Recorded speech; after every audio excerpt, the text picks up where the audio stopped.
to our audience members.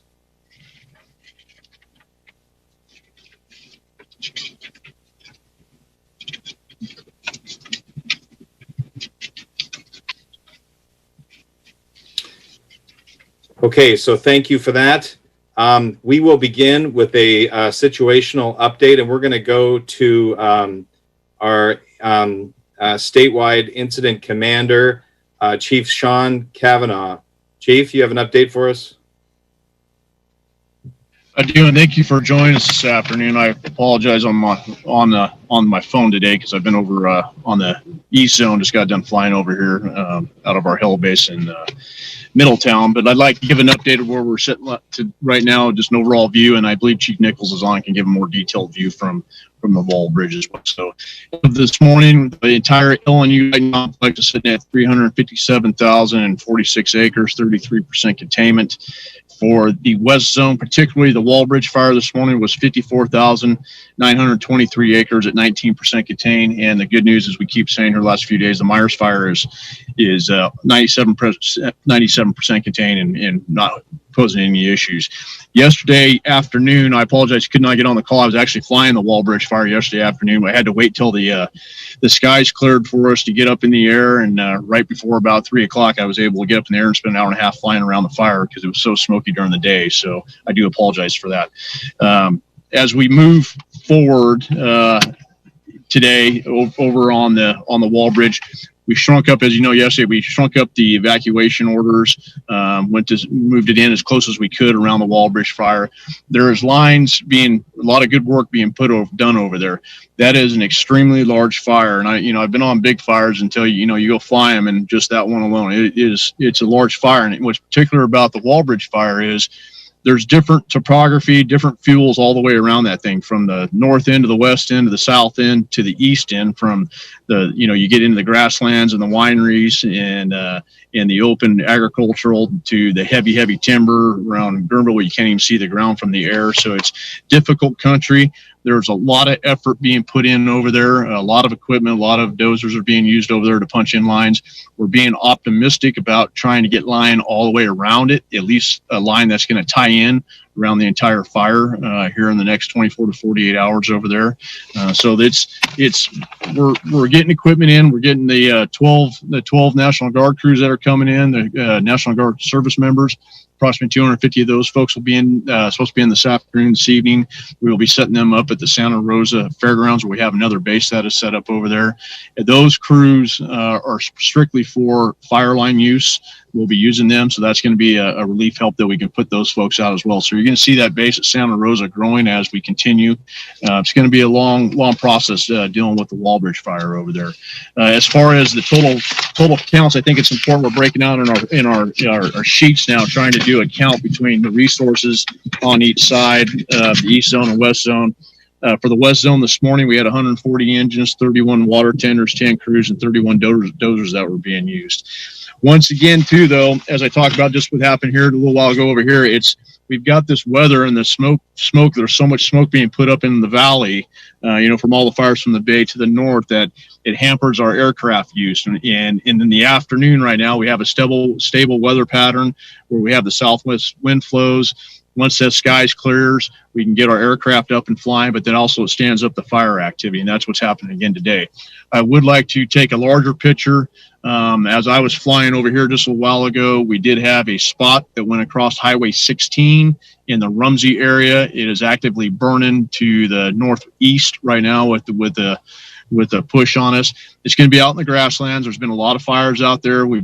There's multiple fires that we've all dealt with in that area.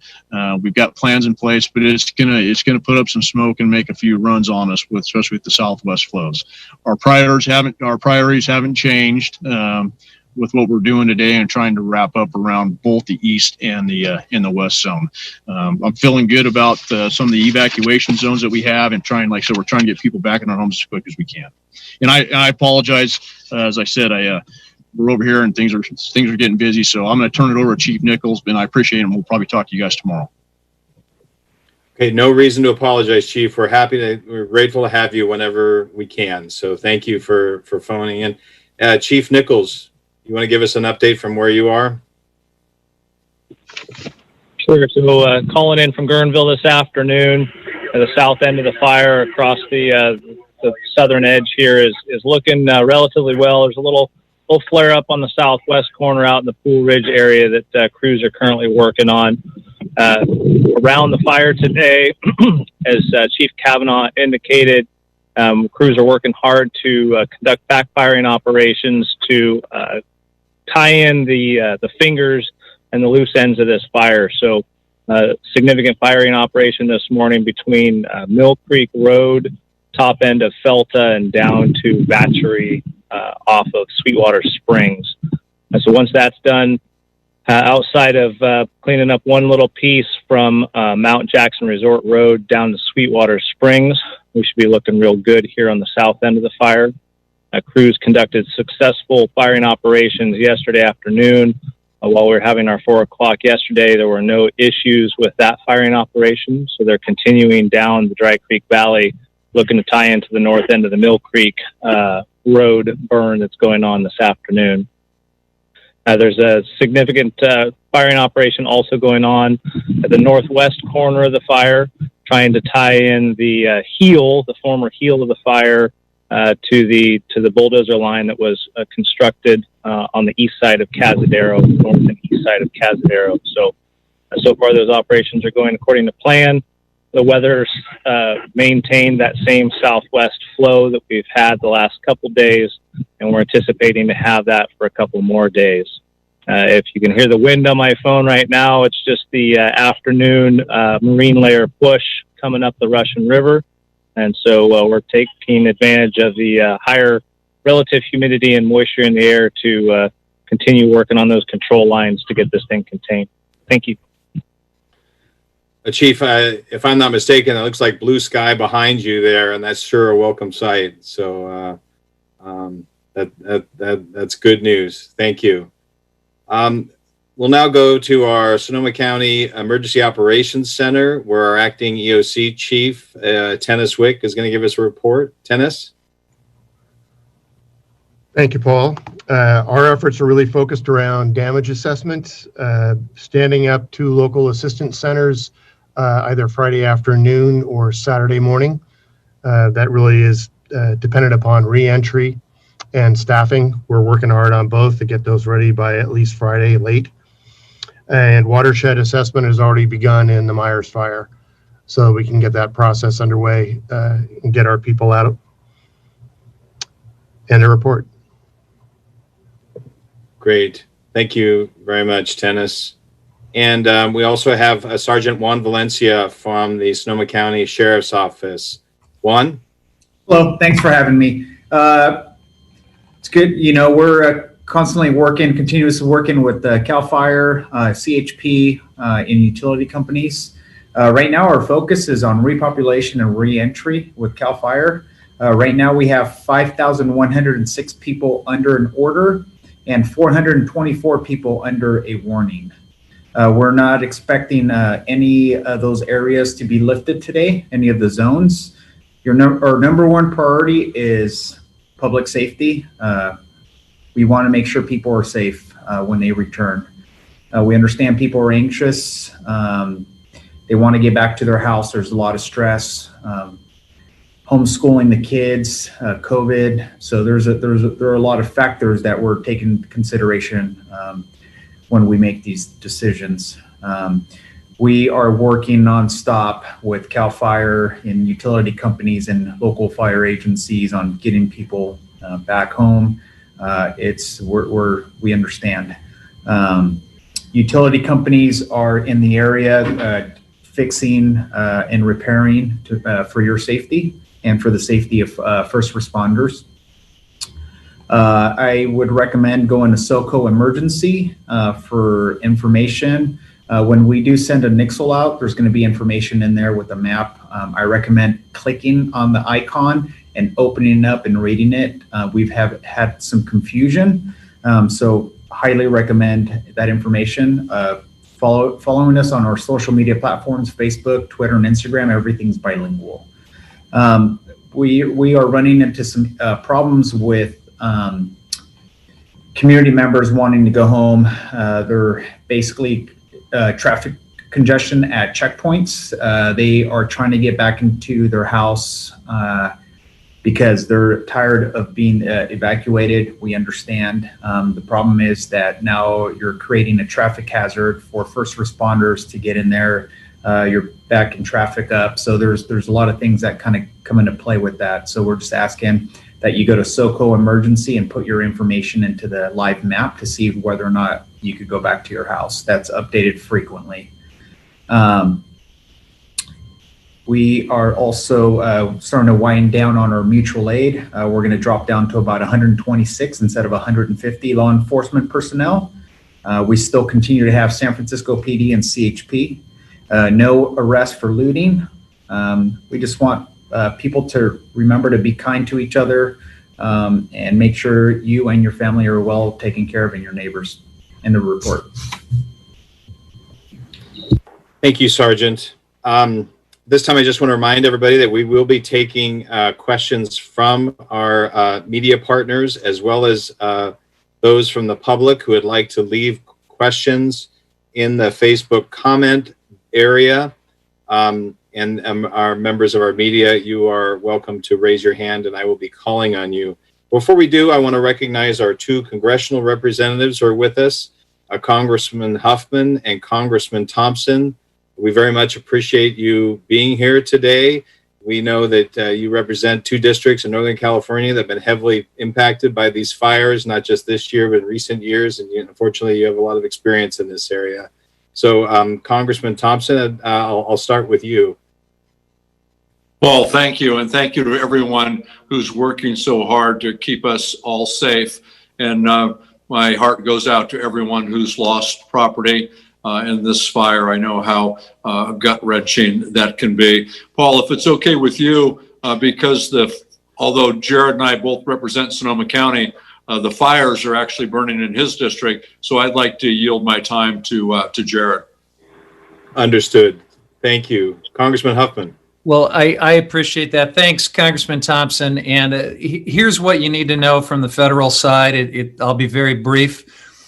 The federal disaster declarations that have been sought for the areas impacted by these fires have been granted. And what that means is if you've lost property, you're going to have individual assistance from FEMA available to you. It also means that our local governments that have incurred costs, even though they were already struggling with revenue downfall from the pandemic, are going to be backfilled with support from FEMA. And it also means that there's some SBA lending tools that are available to people who've been impacted by these fires. Congressman Thompson's leading the charge on some legislation to make sure that our local governments are reimbursed at the highest possible level. We've been successful at doing that in the past, and I'm hopeful that we can make that happen this time as well. One last thing, I know the County of Sonoma is working heroically to set up local assistance centers that kind of go along with these FEMA disaster declarations. They're incredibly important one-stop shops for folks who've been dislocated. But you don't have to wait for those to be set up. If you want to go to my website, huffman.house.gov, we've set up a toolkit for you online that will get you started. If you have lost property, if you have lost documents, if you need help with the federal government in any way, and of course my office is here to help as well.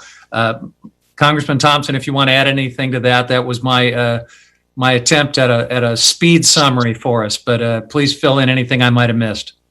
No, you did a great job. There's resources available, and go online or call the 1-800 number, but get in the queue early. If you have insurance, contact your insurance ASAP. The sooner the better, and we'll get through this. Again, thank you to everyone. Thanks, everybody. Thank you both. And this is a good opportunity to remind everybody that tomorrow, instead of our 4 p.m. Briefing, we are going to be having a special community-wide briefing starting at 6:30. Will be from 6:30 to 8. It again will be on Zoom on this channel, and we invite everybody to join us. We will have representatives from FEMA, as well as the State Office of Emergency Services, and some local officials who will be telling you about the activation of those very local assistance centers that Congressman Huffman mentioned. and they will be here to provide information and resources to those who have been impacted by the fires, to let them know what is ahead for them and the resources and services are available to help them. And I understand both Congressman Huffman and Thompson, you're going to be joining us tomorrow. Is that right? Yes. Thank you very much. We really appreciate your support and assistance on this. At this point, I'd like to go to Chair Susan Gorin of our Board of Supervisors. Chair Gorin. Thank you so much. I absolutely want to thank all of our volunteers and firefighters across the board, all of our first responders, for the incredible job that they continue to do in containing the fires and tamping out the fires as quickly as they have. This is an amazing experience and a massive fire. And we've sadly are very accomplished at responding to the fires. We bring all of the resources and experience to bear. I also want to thank our congressional representatives for working so well together. Again, you are experienced, you know exactly what we need. You and our state electeds have been with us every step of the way. Thank you so much. And as a fire survivor, please attend and zoom in to the community meeting tomorrow night. Your journey begins. If you have lost a house or a structure or had significant damage, be patient. We are there by your side, and we can provide lots of good information, and it will take a while. So absorb, feel the love that we have for you, reach out to your community, reach out to us any way that we can be helpful. We will be there by your side. So have faith. We will get through this together. And now I'd like to turn it over to Supervisor Linda Hopkins. Your incredible communication throughout the fire has been so reassuring to not only your residents and constituents in District 5, but across the county. Thank you for everything that you have been doing. Thank you, Chairwoman. And I want to acknowledge the 5,000 some residents who are still under mandatory evacuation orders. You know, we are asking a lot of you right now. Sheltering in place while under a mandatory evacuation order, while distance learning with your children, or working virtually, or going to work in the middle of a pandemic. This is a very challenging time for those of you who are still displaced from your homes. Unfortunately, in the days to come, we're going to be asking even more of you, because we all know from our prior disasters that the work doesn't stop when we gain control of the fire. In many ways, that's when the work really begins. Some people have lost homes, some people have lost barns, some people have just lost landscapes that they love, or crops, or feed for their livestock. And as you can see on this Zoom call, we've got levels of all different government here ready to support you. But at the end of the day in West County, you all know that we are going to take better care of each other than government is going to take care of us. So I am here to encourage you to help a neighbor. Reach out, call a friend, see what they need. Leave some zucchini on someone's porch, because after a week your zucchinis are going to be about this big. And especially offer to help an elderly neighbor prepare their property for dispensable space. A lot of folks are not able to wield chainsaws or even just, the regular sort of saws. And so people need help to be prepared. We still have 2 more months of fire season. So if you are able-bodied, see if you can help a neighbor or a friend and take a hard look at your own property. How can we be better prepared if, unfortunately, we have to go through another evacuation and another fire threat later this year? I know it's a sobering note, but take care. We're going to be here fighting for you, and let us know what we can do in the 5th District Office and in county government to support you, whether you were evacuated or whether you are finally safely back home. Stay safe and be well. Thank you, Supervisor Hopkins. Supervisor Rabbit, do you have any thoughts for us today? Once again, just to say thank you to all of our partners out there, to all the firefighters on the line, to CAL FIRE, to our districts, to our municipalities. And you see more and more engines from throughout California and even beyond. And just can't say thank you enough for that. Thank you also to our law enforcement officers. And even though those numbers are shrinking, there's been a lot of work and hours spent out there, roadblocks, and making sure that everything is safe. And knock on wood, it certainly has been, and it's a great testament to the law enforcement partners out there, our sheriff's office, our CHP, all our local police forces as well. And thank you to the staff and the support teams behind there, all of the folks, and to, of course, our state and federal partners. And thank you so much to both congressmen for being here today. Thank you for continuing to advocate that FEMA reimbursement rate gets to the absolute highest level, especially in light of where we are and where we've been.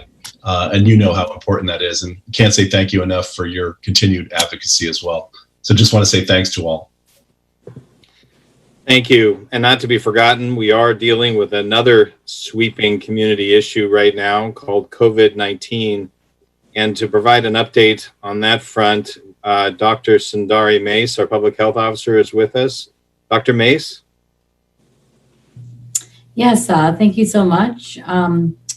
Let me give our update for today. It's good to be here with all of you today. I'm Dr. Sundari Mace, Sonoma County's health officer. As you know, and we've been talking about here, we're experiencing an overlap of public health emergencies and disasters. We have the current wildfire situation as well as the COVID-19 pandemic. So I have an update on our cases as of yesterday, August 25th. We now have 5,351 confirmed cases, up 139 cases in the previous 24 hours. 2,241 of them are active, 3,035 are recovered. We have 75 deaths, an increase of 2 reported in the previous 24 hours. Now we've done nearly 97,000 coronavirus tests, an increase of 721 in the last 24 hours. So I just want to take a moment to acknowledge that this fire emergency has caused much anxiety and stress for everyone. In fact, as Sonoma County has been in this situation before, many people might be feeling a lot of anxiety from having had to deal with the situation in the past as well. We're all trying our best in these unfortunate circumstances. So our heart goes out to everyone who's experiencing this disaster. Please be kind to yourself and to one another. Remember to monitor your mental and physical health. If you start to feel anxious or stressed, reach out to people you trust. Try to eat well, get rest, do some physical activity indoors, preferably given the situation with our air quality. Please know that there are resources available to you to find help, such as counselors whom you can speak with over the phone or via video appointments. Learn more at socoemergency.com. If you begin to experience any symptoms of COVID-19, separate yourself from others in your household. If possible, remain in a separate bedroom and use a separate bathroom. If that's not possible, wear a facial covering when in the presence of others. Wipe down the bathroom after use. Do not share eating utensils. Try to stay 6 feet away from everyone else, and call your doctor for guidance. Again, check out the resources at socoemergency.org.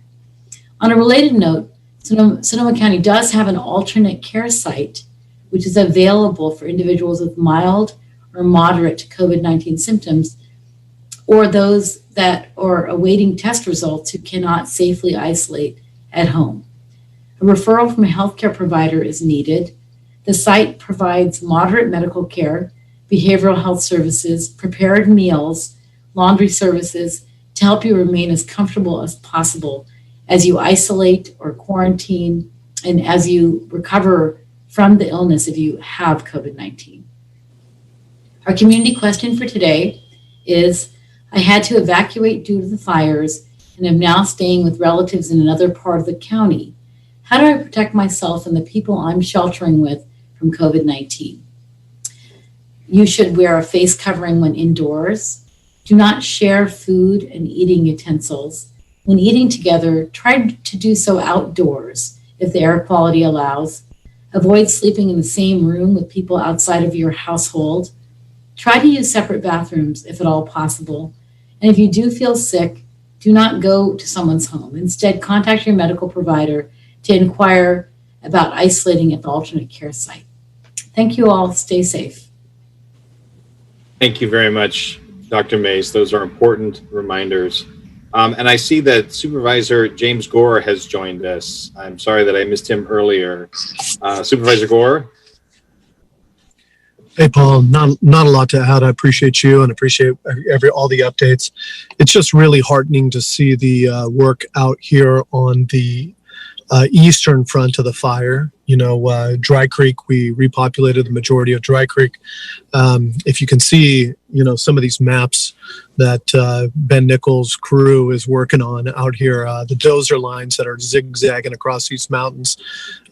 It's just amazing the work that they're doing. So, I've spent large portion of today, in the areas looking at we're all waiting for the CAL FIRE damage estimates to come out, but it's also just amazing the amount of structures that they saved. Obviously, the fire was a difficult one for hand crews to fight, but it shows you what these folks can do if they're in a situation where everybody can deploy and they can go around and do structure defense. So there's a lot of houses that made it that would not have, and in a crazy way shouldn't have, but for these miraculous efforts of folks defending structures in the middle of firestorm. So just my thanks, and that's it. Appreciate you. Thank you, Supervisor Gore. That's certainly good, encouraging words about the number of homes that have been saved. We're still waiting for a final tally of what the damage is there, and we hope to get that to you as soon as possible. Okay, we're going to start taking questions from our media friends, and also invite those from the public who are following us on Facebook Live that they may feel free to leave a question in the comments box. We also have links available in the comments box for those who would like to follow us on a Spanish language version of this presentation. So to lead us off, I'm going to go to Will Schmidt from the Press Democrat. Will? Hey, thanks, Paul. Just had a few questions, probably for CAL FIRE and for the county. Regarding those damage assessments, how are those coming? And do you have any figures you can share about how many homes have been lost? It is nice to hear that some have been saved, but we've seen that there are some homes out there that have been destroyed.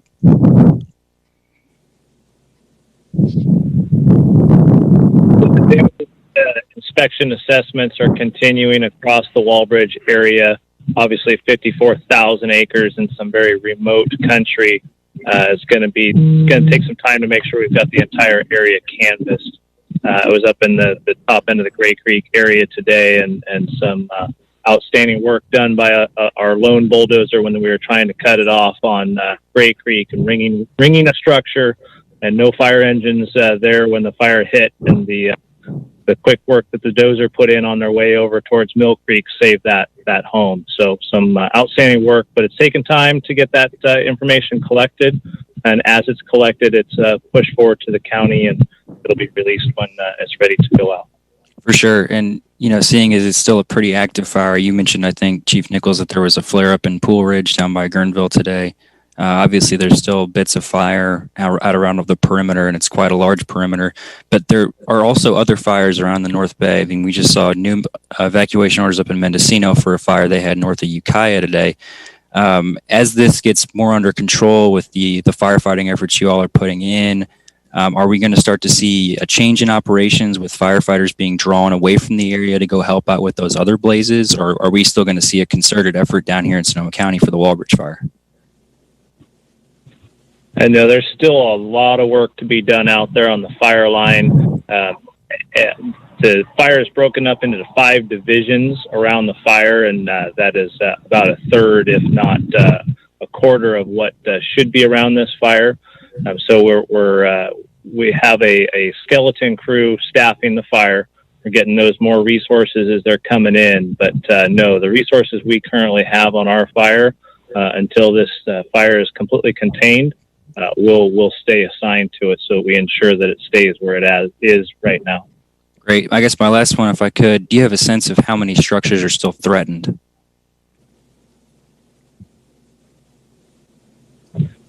Well, so the area that we had the evacuation order on included roughly 3,700 homes between Dry Creek Valley, around the Southern Horn Hacienda, and out here into the lower Russian River. Obviously, we're looking much better than we were earlier in the week, but because those are north of the river and in close proximity to the fire's edge, they are still considered threatened until we've got this fire contained. Thank you very much, Chief. And Will, I assure you that the information that comes from CAL FIRE does so daily, and we have liaisons here in the Emergency Operations Center. Couldn't have a better and tighter relationship than with our partners at CAL FIRE. Great. Thanks, Dennis. On that note, Chief Nichols, while we have you on that subject, we do have a number of questions from our members of our audience asking about when the final evacuation areas might be lifted and allowing those people in Rio Neto and west of the Hacienda area. Do you have any time frame, or is it too early to tell at this point? No, so the crews are still working in that area. And so until we have that line completely buttoned up, we can't bring people home. The thing that we've been struggling with in the overall area is due to the steep topography. As material starts to burn down, logs roll out and they roll down the hill and they start a new fire down below where the line was. And so until we are confident that we're mopped up sufficiently interior, and we've put out those large potential rollouts, then we're going to make sure that we keep people out of harm's way. All right. Thank you very much. Let's go to our next member of the media, Martin Espinoza. Hello there. My question is for Dr. Mace about the pandemic. So we recently discussed Napa County had been taken off the state's county monitoring list. We're close neighbors with Napa and share many similarities, but obviously some differences. Some people are wondering why they can get off the list, but why can't we? And why are we still struggling with the virus? Could you share some of your insight on that? Well, each county is different. We have a different population, different demographics, and clearly at this time, our case rate is actually quite high. As I've said before, we have outbreaks in many settings, work sites, large household clusters. We also have many of our cases in farm workers, agriculture, as well as the skilled nursing facilities, residential care facilities for elderly. So it's kind of hard to really put your finger on exactly what's driving the outbreak here and why Napa is in a different place than us. However, I think if people just really continue to be careful about and continue to follow the health orders, that we'll be in a better place, I hope, in the future. We just have to follow our cases at this time. I did notice that in that state modeling that we talked about last week, we have an R effective number that is now close to 1, and they actually described this as stable. Which, that R effective changes depending on the number of cases over time. I think the R effective fluctuates, and we need to follow it over a longer period of time to really know what's going to happen as we move forward. Just one more question. You no doubt have heard about the CDC's recommendation to exclude testing people who do not have symptoms. There's a little bit of controversy over that, even if they don't have even if they've been exposed to the virus. And maybe the Congress members can talk a little bit about this as well. There is some controversy, like I said. Will Sonoma County public health staff adopt this new guidance or continue to testing contacts, whether they are asymptomatic or not? We're taking our direction from the state of California, and the state of California has advised at this time to continue what we're doing in terms of testing. So here in Sonoma County, we've been very successful in finding people who have COVID-19 through contact tracing. So we will continue to perform contact tracing and test all contacts, whether asymptomatic or symptomatic, for COVID-19. Martin, I would just add, Congressman Huffman here, as you know, the CDC is under tremendous pressure from this president to do less testing so that we find less cases of COVID, especially in, maybe the next 69 days or so. So I'm really gratified that our local public health leaders are smart enough and professional enough to listen to the science. And here in California, we're going to do it right. And I'm proud of that. Thank you. Thank you. Thank you all. let's go to Carrie Benefield from the Press Democrat. Carrie? Hi, everybody. I also have a COVID question for Dr. Mace. Dr. Mace, the new State Department, the public health guidelines for school-age cohorts being allowed back on campuses, can you explain that? And then the immediate follow-up question is, what is your take? What is your feeling about this new guidance? Yeah, well, I think that it's a step forward in providing good childcare and day camp and experiences for children ages 0 to 18. So in other words, in the safest manner possible. So in other words, keeping the groups of children to 14 or less is better, with the same 2 adult supervisors for any group of 14, not mixing beyond that group, and providing good care. It makes sense to do that. It allows our children then to, again, socialize and have activities, and of course allows for childcare for parents as well. There is very specific guidance from the state of California on how best to do this, with all of our mitigation measures in place to limit COVID transmission in case there is COVID in daycare or childcare camp kind of setting. So I think it's something that the state of California has worked very hard to get right, and we'll implement it and see how we go. Do you feel like it's something, the barn doors are open if people see that they can do this, that schools will start kind of hosting things when we're not ready, when our numbers are still high, when our, we don't have this thing buttoned up? Well, we're working very hard, very closely, that is, with our school districts and our superintendent to ensure that when we move forward with the new guidance for cohorts, that it's done correctly and that we're able to monitor what's happening. And then we'll see, if we see a large number of cases come about after implementing the guidance, then we might reevaluate. But they don't need your permission at this point. Am I understanding that correctly? They can go. They don't need your office's okay. Yes, but I do think that they will work closely with us in different settings to ensure that this is being rolled out effectively. I fully expect that will be the case. Okay. All right. Thanks very much. Okay. Another question from our viewers on Facebook Live. And there's a lot of interest and concern, obviously, about the condition of Armstrong Woods. Chief Nichols, do you have an update for us about Armstrong Woods today?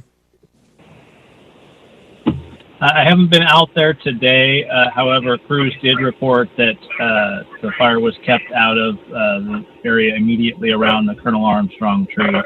We're working with state parks to ensure that the park is protected. So the crews were preparing to put in a hose lay around the toe of the slope, or where the flat valley bottom transitioned to the slope up out of the park to ensure that the fire didn't get onto the actual floor of the park. Although that being said, the fire conditions that were in the park were very low intensity, roughly 4-inch tall flame lengths moving through the dead and down dusk. Some hotter spots with an accumulation of material, but as a whole, a very healthy and productive fire. Great, that's very encouraging. Catherine Ho, you have a question for us? Hi, yes, my question is for Dr. Mace. Some other counties in the Bay Area have started seeing a slowdown in new infections, and I'm wondering if that's the case in Sonoma County. It looks like maybe not quite yet, but are there any indications that you've plateaued or may soon plateau? Well, we're continuing to have a lot of cases each day. We did report 139 yesterday. So I wouldn't say that we have a slowdown in cases. The R effective is decreasing, which is a sign that things might be going in the right place. But then we've had the fire and evacuations and people mingling, whether it be in shelters or in family and extended family friends' homes. So we'll have to really see how that's all going to affect it. So I don't think we can say that things are slowing down at this time.